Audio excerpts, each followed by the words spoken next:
for a wealth tax in America. I've heard that there are some billionaires who don't support this plan. The vilification of billionaires makes no sense to me. It's bull. Oh, that was a clip from a new ad the Warren campaign is running here on CNBC, targeting several prominent Wall Street veterans, including Lee Cooperman. Mr. Cooperman and Senator Warren have engaged in a back and forth over the senator's controversial wealth tax proposal. Mr. Cooperman joining us now live by phone. Lee, are you there? Yeah, I am. Thank you. You've seen the ad. You wanted to respond to it. Now's your chance. Well, I don't know if I should respond because I'm just giving her more credibility by speaking out. But anyway, that's my nature. Let me first thank you for the opportunity to set the record straight, even though, frankly, you're indirectly responsible for my emergence on the political scene. As you know, at the recent Delivering Alpha conference, you asked me what effect a Warren victory in November of next year would have on the market, and I responded down 25%. I noticed that Paul Tudor-Jones had a similar view. Stevie Cohen had a similar view. They're much more astute traders than me. Okay, and I'm told by many that I'm too optimistic. And what followed tells me that Senator Warren is a politician in the worst sense of the word, and let me explain. The next day she responded with one of her pithy tweets, and I quote, "Leon, you were able to succeed because of the opportunities this country gave you. Now, why don't you pitch it a bit more so everyone else has a chance at the American dream, too?" Okay. This shows to me, demonstrates to me that she knows as much about me as she knows about the wealth tax. I agree I've lived the American dream, okay? And my family and I, and grandchildren included, are all about helping out. When I took the giving pledge, the Buffett-Gates giving pledge 9 years ago, I told Warren Buffett that it was my plan, with the agreement of my family, to give away all my money at death. Along the way, we've created the Koopman College Scholars Program in Newark, New Jersey, where we established a fund to pay college tuition for 500 worthy kids in Newark. We've made similarly large gifts to establish scholarship programs at Hunter College and the City University of New York, right, and Columbia University Graduate School of Business, two institutions from which I hold a degree. These three programs alone exceed $100 million support.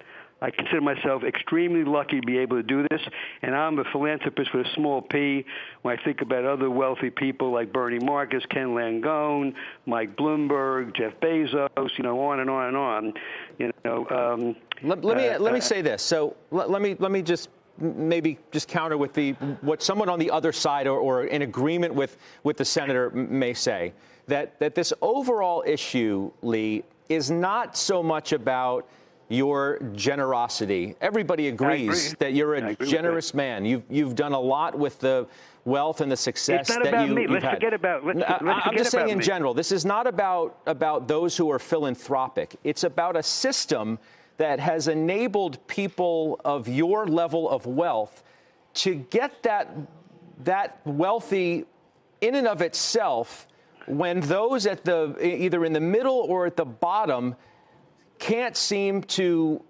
grow their own wealth in any substantial way, and that those at the top are growing theirs exponentially larger than those at the bottom are. Their wages are stagnant.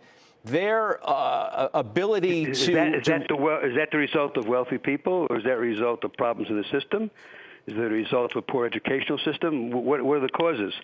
I don't know. You're raising issues that are beyond my scope. All I know, in any society, okay, unless you hit the lottery or unless you inherited a lot of money, the only way you became a billionaire is by providing a product or service that the public found valuable. And so do we want to penalize success? Is the world a better place because of Bill Gates, because of Jeff Bezos, because of Michael Bloomberg, because of Bernie Marcus, because of Ken Langone? I say unequivocally yes. So, I'm not saying we don't have problems, okay?